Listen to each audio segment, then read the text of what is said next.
Hello and welcome everyone. स्वागत है आपका मेरे official YouTube channel agriculture success point पर। और आज अपने बात करेंगे फर्टिलाइजर चैप्टर की। कल अपनों ने स्टार्ट कर लिया था फर्टिलाइजर चैप्टर, जिसके अंदर अपने क्लासिफिकेशन कर रहे थे, क्लासिफिकेशन ऑफ फर्टिलाइजर, ठीक है ना, जिसका अपनों ने चार्ट बना लिया था। उसके अंदर नाइट्रोजन को 4 पार्ट के अंदर देखा था अपनों ने, जो फॉस्फेट होते हैं उनको 3 पार्ट में और जो पोटाश वाले होते हैं उनको 2 पार्ट में डिवाइड किया गया था, ठीक है। नाइट्रोजन वाले जो चारों थे उनको अपनों ने कर लिया था, ठीक है ना। कौन कौन से थे? Nitrate nitrogen fertiliser, ammoniacal nitrogen fertiliser, nitrate ammoniacal nitrogen fertiliser और एक अमाइड नाइट्रोजन फर्टिलाइजर। नाइट्रोजन के चारों पार्ट हो गए थे ना। आज की क्लास के अंदर अपनों ने करना है फॉस्फेट फर्टिलाइजर और पोटाश फर्टिलाइजर, जिसके अंदर फॉस्फेट के अंदर 3 पार्ट हैं और जो पोटाश वाला था उसके अंदर 2 पार्ट है। तो इन पांचों को अपने आज के लेक्चर के अंदर कंप्लीट करेंगे। छोटा सा लेक्चर रहने वाला है, तो ध्यान पूरा रखिएगा क्लास के अंदर, ठीक है। और इंपॉर्टेंट चीज़ें हैं उनको अच्छी तरीके से नोट कर लीजिएगा। और यदि चैनल पे नए हैं तो चैनल को सब्सक्राइब करके बेल आइकन को जरूर दबा देना और वीडियो को लाइक जरूर कर देना। तो चलिए फर्टिलाइजर चैप्टर को स्टार्ट करते हैं। आज की क्लास में अपनों ने वैसे तो स्टार्ट कर लिया था कल की क्लास में, जिसके अंदर अपनों ने क्लासिफिकेशन को स्टार्ट किया था, पर आज अपने करेंगे फॉस्फेट फर्टिलाइजर और पोटाश फर्टिलाइजर, ठीक है। फॉस्फेट फर्टिलाइजर, मैंने आपको कहा था कि एक शॉर्ट वीडियो बनाऊंगा जिसके अंदर मैं आपको बताऊंगा कि जो फॉस्फोरस और फॉस्फेट में क्या डिफरेंस है ना, तो उसको अपने आज की क्लास में ही कवर कर लें, अलग से कोई वीडियो नहीं बना रहे हैं। तो सबसे पहले अपने उसी चीज़ को कवर करेंगे कि फॉस्फोरस और फॉस्फेट में क्या डिफरेंस है, पोटाश और पोटेशियम जो है उसके अंदर यदि एग्जाम में क्वेश्चन आता है तो बच्चे किस चीज़ पे कंफ्यूज होते हैं, तो उसको पहले अपने सीखते हैं। देखिए, तो सबसे पहले आपके सामने एक चीज़ लिखता हूँ मैं, फॉस्फोरस,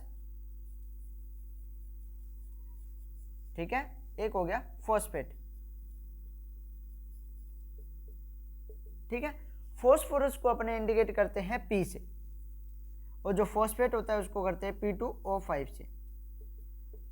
आप यदि फार्मर फैमिली से बिलोंग करते हो तो आपके घर पे DAP का या किसी भी जो फॉस्फेट फर्टिलाइजर होते हैं उसका कट्टा पड़ा होगा, उस पर जब आप देखोगे तो वहाँ पर आपको P लिखा हुआ नहीं दिखाई देगा, आपको P2O5 ही दिखाई देगा।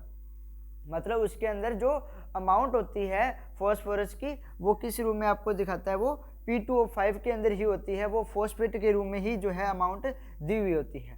जैसे एग्जांपल लेता हूं मैं DAP का, ठीक है, डाई अमोनियम फॉस्फेट का। तो DAP में फास्फोरस कितनी परसेंट होती है बेटा? तो इसके अंदर होती है 46%, है ना। कितनी होती है? 46%। अब ये जो 46% होती है वो क्या होती है? आपकी P2O5 होती है, ठीक है ना कि फॉस्फोरस होता है। कभी आपसे एग्जाम के अंदर पूछा जाए DAP के अंदर फॉस्फोरस कितना परसेंट होता है और आपको ए ऑप्शन मिल जाए 46%, तो आप इस पे टिक मत करना, याद रख लेना, आके पहले ऑप्शन देख के आना। जैसे मैं अभी आपको बताऊंगा, यदि उस टाइप से आपको कोई ऑप्शन दिखाई देता है तो उस पर टिक करना है। यदि उस जैसा आपको ऑप्शन नहीं दिखाई देता है, पहले आप कैलकुलेशन करके देख लेना, दिखाई नहीं देता तो फिर आपको 46 पे टिक करना है, वरना आपको अभी मैं जो फैक्टर्स बताने वाला हूँ उस पर आपको टिक करना है। देखिए, जो फॉस्फेट है उसको यदि फॉस्फोरस में चेंज करना है, मतलब बड़े से छोटे में जा रहे हैं, इसके अंदर देखिए 2 है, P और O, इसके अंदर 1 है, मतलब बड़े से छोटे में जा रहे हैं, तो आपको किससे मल्टीप्लाई करना है? तो इसको अच्छे से नोट कर लीजिए। यदि P2O5 को, मतलब फॉस्फेट को फॉस्फोरस में चेंज करना है, बड़े से छोटे में जाना है, तो आपको फॉस्फेट को मल्टीप्लाई करना होगा 0.43 से, ठीक है। फॉस्फेट को फॉस्फोरस में चेंज करना है तो आपको मल्टीप्लाई करना होगा 0.43 से। यदि आपको फॉस्फोरस को फॉस्फेट में चेंज करना है, मतलब बड़े से छोटे में जाना है, सॉरी छोटे से बड़े में जाना है, तो आप किससे मल्टीप्लाई करोगे? तो आप करोगे 2.29 से, ठीक है। फॉस्फेट को फॉस्फोरस में चेंज करना है तो आप 0.43 से मल्टीप्लाई करोगे। यदि फॉस्फोरस को फॉस्फेट में चेंज करना है तो आप 2.29 से मल्टीप्लाई करोगे इसको, फॉस्फोरस को। फॉर एग्जांपल, जैसे मैंने अभी DAP की बात की, तो डीएपी में कितना परसेंट होता है? 40% फॉस्फोरस होता है, अपने ही बोलते हैं, लेकिन वो होता क्या है आपका P2O5 होता है, मतलब फॉस्फेट होता है। तो क्या हुआ? 40% हुआ, फॉस्फेट है। फॉस्फेट को किस में चेंज करना है अपनों ने? फॉस्फोरस। क्वेश्चन पूछा हुआ है कि डीएपी के अंदर फॉस्फोरस की अमाउंट कितनी होती है, तो अपने को फॉस्फेट से जाना है फॉस्फोरस में, ठीक है। तो इसको करेंगे 0.43 से मल्टीप्लाई। जब इसको मल्टीप्लाई किया जाता है तो लगभग आता है आपका 19.78, तो लगभग ऑलमोस्ट हो जाता है 20, ठीक है ना। अब देखिए डिफरेंस कितना आ गया। आपसे पूछा गया था कि फॉस्फोरस कितना परसेंट होता है, आपने ए ऑप्शन देखा 46%, इस पे टिक करके आगे, और एग्जामिनर ने जो सेकंड ऑप्शन दे रखा था वो दे रखा था आपको 20%, और बच्चे क्या करते हैं 46 को देखा टिक किया। तो ये सबसे ज़्यादा कन्फ्यूजन है कि आपसे पूछा क्या जा रहा है।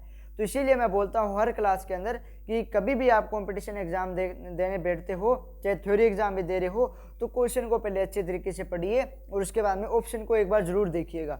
अभी आपसे फॉस्फोरस का पूछा गया था, आपने 46 कर दिया, तो आपका आंसर क्या हो गया? गलत हो गया। राइट आंसर क्या है? 20%। तो देख लीजिए 40 और 20 में बहुत डिफरेंस आ गया, ठीक है ना। तो आपको ये याद रखना है कि फॉस्फोरस और फॉस्फेट बहुत अलग अलग है। फॉस्फोरस को P से लिखा जाता है और फॉस्फेट को P2O5 से किया जाता है, और ये आपको फैक्टर याद रखने हैं कि किसको किससे मल्टीप्लाई किया जाता है। इसको अच्छे तरीके से नोट कर लीजिए। यदि फॉस्फेट को फॉस्फोरस में बदलना है तो आपको 0.43 से मल्टीप्लाई करना है, और यदि आपने फॉस्फोरस को फॉस्फेट में चेंज करना है तो आपको 2.29 से मल्टीप्लाई करना है, ठीक है ना। तो ये होता है कि बड़े से छोटे में जा रहे हैं और छोटे से बड़े के अंदर जा रहे हैं। तो एक बार इसको अच्छे तरीके से नोट कर लीजिएगा, ठीक है। फिर अपने आगे करते हैं, ठीक है। आई होप कि आप लोगों ने नोट कर लिया होगा। तो क्या हुआ कि बड़े से छोटे में जा रहे थे तो छोटे से मल्टीप्लाई कर दिया, और छोटे से बड़े में जा रहे थे, आगे बड़ा आ रहा है तो बड़े से मल्टीप्लाई कर देंगे, ठीक है। तो ये था। अभी एक जैसे पोटेशियम का भी होता है, उसको भी अपने अभी समझ लेते हैं, ठीक है ना। तो ये याद रखना डीएपी वाला एग्जाम्पल। यदि आपसे फॉस्फोरस पूछा जाता है तो पहले आप ऑप्शन देखोगे कि हाँ अपने को यदि कैलकुलेशन करते हैं तो जो आंसर था वो नहीं दिखा रहा है, तो आप फिर फॉस्फोरस वाले पे टिक करोगे, ठीक है ना। तो अपने अब देखते हैं पोटेशियम का। एक होता है पोटेशियम और एक होता है पोटाश। वही चीज पोटेशियम को किससे इंडिकेट किया जाएगा? K से, ठीक है, और पोटाश को K2O से, ठीक है। पोटेशियम को किससे इंडिकेट करते हैं? K से करते हैं, और जो आपका पोटाश होता है उसको K2O से इंडिकेट किया जाता है। अब आपने देखना है कि इसके अंदर क्या याद रखेंगे। जब छोटे से बड़े में जा रहे हैं वही चीज अपने को अपनानी है, बड़े से छोटे वाला, ताकि आपको याद रह जाए, ठीक है ना। मतलब पोटेशियम को पोटाश के अंदर चेंज करना है, छोटे से बड़े के अंदर जा रहे हैं, और पोटाश को पोटेशियम में चेंज करना है, ठीक है ना। तो छोटे से बड़े के अंदर जा रहे हैं तो किससे मल्टीप्लाई करेंगे? बड़े से, और बड़े से छोटे के अंदर जा रहे हैं तो छोटे से मल्टीप्लाई करेंगे। अब देखो यहाँ पर पोटेशियम को किससे मल्टीप्लाई करेंगे? यहाँ पर करेंगे अपने पोटेशियम को बड़े के अंदर जा रहे हैं तो बड़ा क्या है? 1.20, ठीक है ना। पोटेशियम को जब आप 1.20 से मल्टीप्लाई करोगे तो आपके पास पोटाश की अमाउंट आ जाएगी। और यदि आपको एग्जामिनर ने पोटाश की अमाउंट दे रखी है और आपसे पोटेशियम की अमाउंट पूछ रहा है तो आप इसको किससे मल्टीप्लाई कर दोगे? 0.83 से, ठीक है। पोटेशियम को पोटाश में चेंज करना है तो 1.20 से मल्टीप्लाई करेंगे, पोटाश को पोटेशियम में चेंज करना है तो 0.83 से मल्टीप्लाई करेंगे। मतलब बड़ा आगे यदि अपने को बड़े के अंदर कन्वर्ट करना है तो बड़े से मल्टीप्लाई करेंगे, छोटे में कन्वर्ट करना है तो छोटे से मल्टीप्लाई करेंगे, ठीक है ना। इस ट्रिक से आप इसको याद कर सकते हैं। तो ये था पोटेशियम का। अभी अपनों ने फास्फोरस का किया था, उसके अंदर क्या क्या थे? एक तो 2.29 और एक 0.43। पोटेशियम में क्या आपका एक तो है 1.20, ठीक है, और जो दूसरा था वो क्या था? 0.83। इस टाइप से आप इसको याद कर सकते हैं। तो इसको भी आप नोट कर लीजिएगा। फिर अपने करते हैं क्लासिफिकेशन को आगे।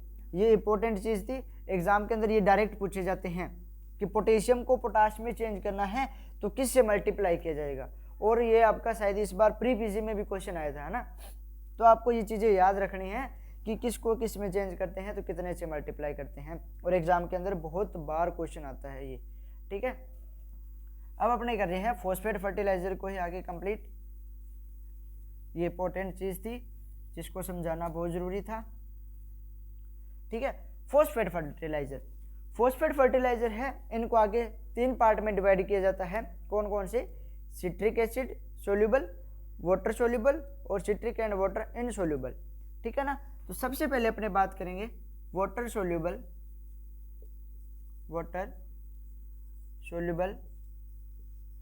Phosphate fertiliser.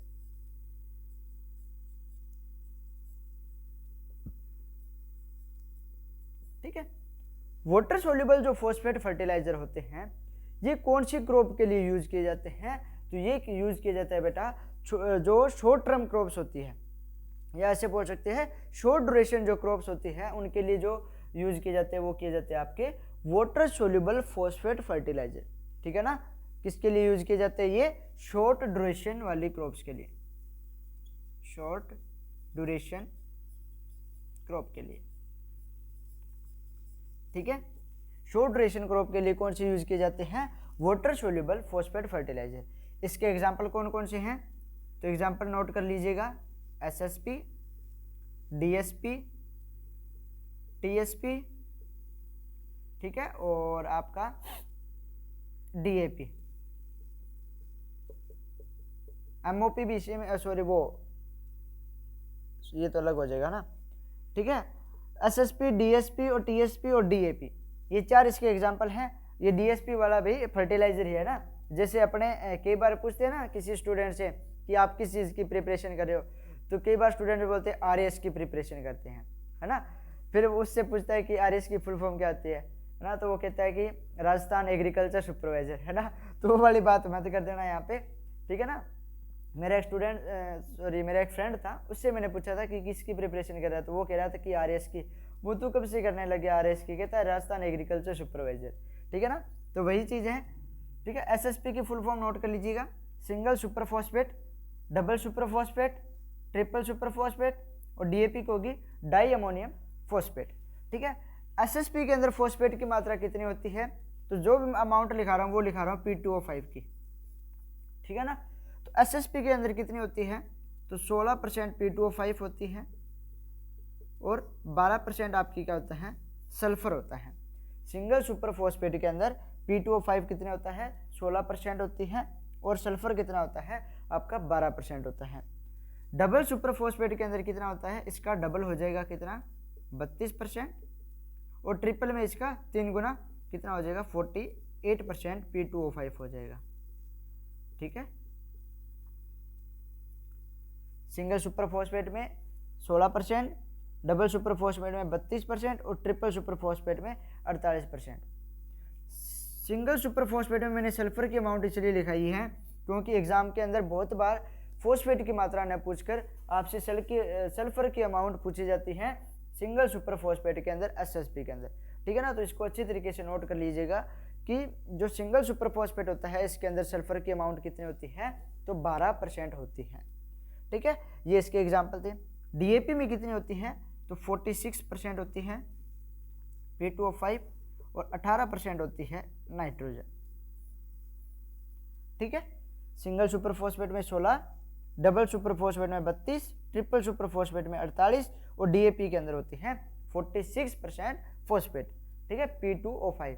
अब जैसे मैंने डीएपी का बताया था इसके अंदर फॉस्फोरस कितना होगा? लगभग 20%। ऐसे ही आप इन सभी के लिख सकते हो आप कैलकुलेशन करके।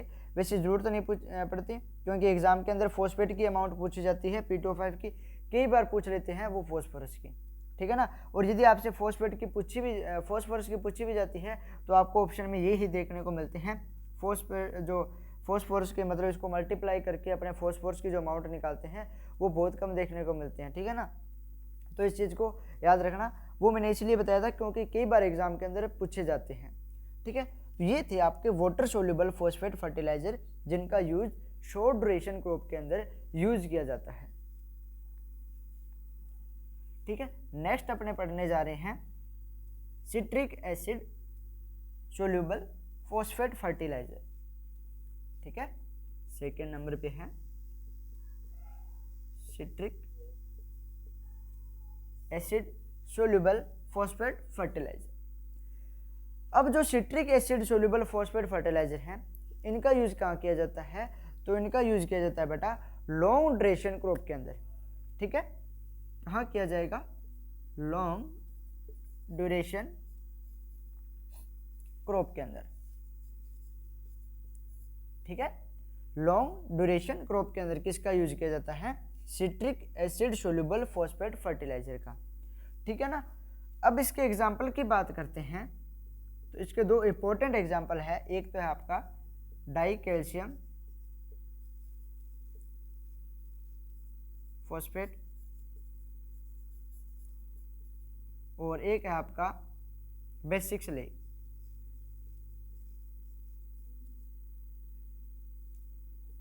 ठीक है, डाई कैल्शियम फॉस्फेट और basic slag. Die calcium phosphate में P2O5 की मात्रा कितनी होती है? तो 33% होती है P2O5। ठीक है, डाई कैल्शियम फॉस्फेट में 33% P2O5 होता है, फॉस्फेट होता है। और बेसिक स्लेग में कितना होता है? तो बेसिक स्लेग में होता है बेटा 14 से 18% P2O5। ठीक है, और आपके लिए एक मैं काम देना चाहूँगा, आपको वर्क सौंपना चाहूँगा कि आप ज़्यादा से ज़्यादा वीडियो को शेयर कीजिएगा, एग्रीकल्चर कम्युनिटी को ज़्यादा से ज़्यादा इस प्लेटफॉर्म से जोड़िएगा ताकि ज़्यादा से ज़्यादा स्टूडेंट्स को अच्छे से अच्छा कंटेंट मिल सके। ठीक है ना। आप देखते होंगे कि जो भी मैं पढ़ाता हूँ वो बढ़िया कंटेंट होता है और एग्ज़ाम के अंदर क्वेश्चन आते हैं वो साथ साथ में मैं आपको बताता हूँ और इंपॉर्टेंट चीज़ भी आपको साथ साथ में नोट करा रहा हूँ ताकि आपके नोट्स बन जाए। जो भी आपका कॉम्पिटिशन एग्जाम आए उसके अंदर आपको सोइल साइंस के अंदर प्रॉब्लम नहीं आएगी, ये मैं गारंटी लेता हूँ। ठीक है ना। तो citric acid soluble phosphate fertiliser होते हैं, उनका यूज किया जाता है लॉन्ग ड्यूरेशन क्रॉप के अंदर। इसके दो एग्जांपल है डाई कैल्शियम फॉस्फेट और बेसिक स्लेग। जो डाई कैल्शियम फॉस्फेट है उसके अंदर 33% P2O5 होता है और जो आपका बेसिक स्लेग है इसके अंदर होता है 14 से 18% P2O5। ठीक है ना, तो ये आपको याद रखना है। नेक्स्ट आता है आपका थर्ड नंबर पे कौन सा है? Citric and water insoluble phosphate fertiliser. ठीक है, और अभी आपका प्री का एग्जाम होने वाला है ना, AFO का, तो इसकी भी प्रिपरेशन अच्छी तरीके से करते रहिएगा। Citric and water insoluble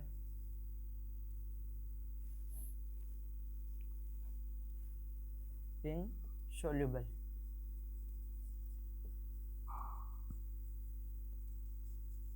fertiliser.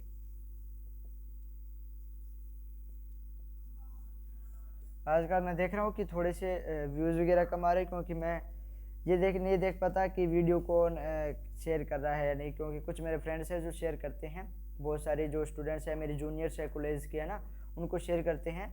ठीक है ना, तो आप भी शेयर कीजिए ताकि ज़्यादा से ज़्यादा इस स्टूडेंट जो इस प्लेटफॉर्म से जुड़ सके। ठीक है ना, मेरे कॉलेज वाले फ्रेंड अभी भी मेरे को जो है मेरी वीडियो को शेयर करते हैं, तो आप भी कीजिएगा। Citric and water insoluble phosphate fertiliser. ठीक है ना, और कुछ तो ऐसे फ्रेंड हैं जो प्रिपरेशन भी अच्छी तरीके से कर पा रहे हैं, मेरी क्लासेस को देख के उन्होंने नोट्स भी बनाए मेरे साथ साथ। ठीक है ना, तो आप भी नोट्स बनाइएगा। और ये एक बात बोल देता हूँ, ये जो नोट्स बनवा रहा हूँ आप किसी भी कंपटीशन एग्जाम को दे लेना, सोयल साइंस के लिए बेस्ट रहेंगे ये। ठीक है ना, और जो भी आपके टॉपिक है आपको लगता है कि हमारा ये रह गया है, जैसे मैंने पेडोलॉजी कंप्लीट करा दी आपकी और आपकी ये सोयल फिजिक्स भी कंप्लीट हो चुकी है, आपको लगता है कि इनके अंदर हमारा कोई टॉपिक रह गया है तो आप मेरे को कमेंट बॉक्स में ज़रूर बताना कि सर ये हमारा टॉपिक रह गया, इसको आप कराइए, तो मैं उसको ज़रूर करवाऊँगा। ठीक है ना, मेरे हिसाब से मैंने 100% दोनों जो है पार्ट करवा दिए हैं। Citric and water insoluble phosphate fertiliser है, इसके अंदर आपका इनका जो यूज किया जाता है वो किया जाता है ज़्यादातर प्लांटेशन क्रॉप के अंदर। प्लांटेशन क्रॉप के अंदर। ठीक है ना, इसके एग्जाम्पल कौन कौन से हैं? इसके एग्जाम्पल है आपके, एक तो हो गया stem bone meal,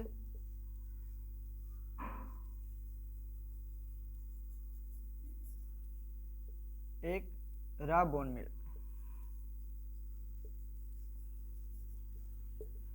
steam bone meal और रॉ बोन मील। जो स्टेम बोन मील होता है इसके अंदर कितनी होती है फास्फोरस, तो इसके अंदर होती है 25 से 30% P2O5 होती है फॉस्फेट। और जो आपका रो बोन मील है इसके अंदर होती है 20 से 25% होती है, ठीक है ना। स्टेम बोन मील के अंदर कितनी होती है 25 से 30, और जो रो बोन मील होता है इसके अंदर होती है आपकी 20 से 25, ठीक है ना।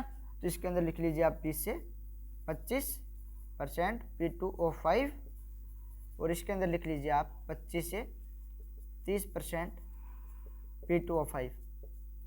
एक और एग्जांपल रहता है आपका रॉक फॉस्फेट। ये कहाँ पर पाया जाता है, कल मैंने बताया आपको, ये राजस्थान में भी कहाँ पर, उदयपुर के अंदर, उदयपुर में भी कहाँ पर, जामर कोटड़ा के अंदर जो है ये रॉक फॉस्फेट जो है पाया जाता है, ठीक है। इसके अंदर कितनी होती है, लगभग 20 to 48% जो है वो P2O5 होता है, ठीक है। तो ये हो गया आपके फॉस्फेट फर्टिलाइजर कंप्लीट, ठीक है। नेक्स्ट अपने बात करेंगे आपके जो पोटाश वाले हैं, ठीक है। इसके बाद में मैं एक कल का जो लेक्चर रहेगा उसके अंदर अपने बात करेंगे जो ये यूरिया हो गया, ठीक है, कैन हो गया, DAP हो गया, जो इम्पोर्टेंट फर्टिलाइजर है उनकी कंप्लीट डिटेल की बात अपने करेंगे। क्योंकि अभी मैंने आपको सिर्फ अमाउंट वगैरह ही लिखाई है कि इसके अंदर नाइट्रोजन फास्फोरस कितना होता है, और एग्जाम में यही आते हैं कई बार जो है इससे पूछ रहे थे किस मेथड से तैयार होते हैं ना, और ये जो है किसने दिए थे, ठीक है, इनका सिंथेसिस किसने किया था, तो वो इम्पोर्टेंट चीज़ है कुछ, तो वो जो इम्पोर्टेंट फर्टिलाइजर आपकी 3-4 उनके पे रखेंगे। और इसके बाद में आपका रह जाएगा एक तो कैलकुलेशन वाला पार्ट रह जाएगा, और जो फर्टिलाइजर एप्लीकेशन है वो टॉपिक जो है इसका पार्ट रह जाएगा, ठीक है। अब अपने करते हैं पोटाश फर्टिलाइजर।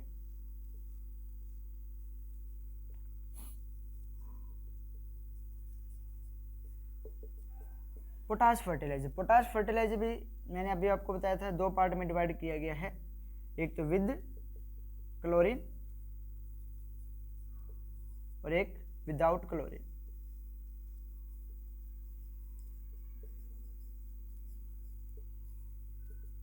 विद क्लोरीन और विदाउट क्लोरीन, ठीक है। विद क्लोरीन का एग्जांपल कौन सा है आपका, इसका एग्जांपल आपका MOP, म्यूरेट ऑफ पोटाश, ठीक है। इसके अंदर कितना होता है 60% क्या होता है आपका पोटाश होता है, ठीक है, K2O होता है। MOP के अंदर 60% पोटाश होता है K2O, ठीक है। इसके बाद विदाउट क्लोरीन है, इसके अंदर आपका आ जाएगा, इसको KCl भी बोलते हैं, ब्रैकेट में लिख लेना भाई, MOP को KCl भी बोलते हैं, और MOP की फुल फॉर्म क्या होती है, muriate of potash. Without chlorine में आ जाता है आपका, अपनों ने पहले भी पढ़ रखा है, पोटेशियम नाइट्रेट, और एक हो गया पोटेशियम सल्फेट, ठीक है ना। पोटेशियम नाइट्रेट के अंदर मैंने आपको कितना परसेंट बताया था, 44% बताया था K2O, ठीक है, पोटाश, और जो 13% होती है इसमें नाइट्रोजन, ठीक है ना। जो नाइट्रेट फर्टिलाइजर किए थे उसके अंदर मैंने ये आपको एग्जांपल लिखाया था पोटेशियम नाइट्रेट का, 44% इसमें K2 होता है और 13% इसमें नाइट्रोजन होती है। जो आपका पोटेशियम सल्फेट है इसके अंदर 46 to 48% होता है आपका K2O, ठीक है ना। तो इसको अच्छे तरीके से नोट कर लीजिए, विद क्लोरीन विदाउट क्लोरीन। इसके बाद में अपना एक इम्पोर्टेंट पॉइंट रहता है, उसको भी मैं आपको भी बता देता हूँ, ठीक है ना। भी जो आपके बेसल डोज के लिए यूज़ किए जाते हैं ये दोनों फर्टिलाइजर जो अपनों ने आज किए हैं, ठीक है ना। तो आप इस पॉइंट को अच्छे तरीके से नोट कर लेना, एक बार पहले आप इसको लिख लीजिए, ठीक है। अब एक चीज़ देखिए, जो अपनों ने आज फॉस्फेट फर्टिलाइजर पढ़े हैं और जो पोटाश फर्टिलाइजर पढ़े हैं, तो एक पॉइंट बना के लिख लीजिए, फॉस्फेट फर्टिलाइजर और पोटाश फर्टिलाइजर का यूज जो है वो बेसल डोज के लिए किया जाता है। बेसल डोज अभी मैं आपको जब अपने फर्टिलाइजर एप्लीकेशन पढ़ेंगे तो उसके अंदर देखेंगे, ठीक है ना। इन दोनों फर्टिलाइजर का बेसल डोज के लिए यूज करते हैं अपने, और जो फॉस्फेट फर्टिलाइजर है उनका बेसल डोज के लिए क्यों यूज करते हैं, ठीक है ना। बेसल डोज के लिए तो करते हैं और सीड के पास यूज करते हैं, किसका, फॉस्फेट जो फर्टिलाइजर अपनों ने पढ़े हैं, ठीक है। तो फॉस्फेट फर्टिलाइजर का बेसल डोज के द्वारा सीड के पास दिए जाते हैं। क्यों दिए जाते हैं, क्योंकि जो आपके फॉस्फेट फर्टिलाइजर है ये इसके अंदर फॉस्फोरस की मात्रा ज़्यादा होती है, और फॉस्फोरस क्या होता है आपका सोइल के अंदर इमोबाइल होता है। अपनों ने पढ़ा था ना कि प्लांट के अंदर तो मोबाइल होता था और जो सोइल थी उसके अंदर इमोबाइल था ना। न्यूट्रिएंट के अंदर अपनों ने पढ़ा था, ठीक है ना। तो इसीलिए जो पोटाश फर्टिलाइजर है, सॉरी फॉस्फेट फर्टिलाइजर है, इनको क्या है बेसल डोज के द्वारा सीड के पास दिया जाता है, ठीक है ना। तो ये अपना आज का लेक्चर था जिसके अंदर अपनों ने इंपॉर्टेंट बात की। और एक चीज़ और लिखना, पोटाश फर्टिलाइजर को मैंने वैसे पहले बता दिया है कि इसको इंपोर्ट किया जाता है, इंडिया में इनकी मैन्युफैक्चरिंग नहीं होती है, कनाडा से इसको मैन्युफैक्चरिंग किया जाता है। और जो फर्स्ट बार जो पोटेशियम फर्टिलाइजर को देखा गया था वो जर्मनी के अंदर, ठीक है ना। तो ये भी याद रखना, जर्मनी के अंदर सबसे पहले पोटाश फर्टिलाइजर का यूज़ किया गया था। और यदि देखें मैन्युफैक्चरिंग की तो इसकी कनाडा के अंदर होती है और इंडिया के अंदर इसको इंपोर्ट किया जाता है कनाडा से, ठीक है। तो ये आज का लेक्चर था। आई होप कि आपको ये लेक्चर अच्छा लगा होगा। यदि चैनल पे नए हैं चैनल को सब्सक्राइब करके बेल आइकन को ज़रूर दबाना और ज़्यादा से ज़्यादा इस वीडियो को शेयर करना। Thank you. जय हिंद, जय भारत।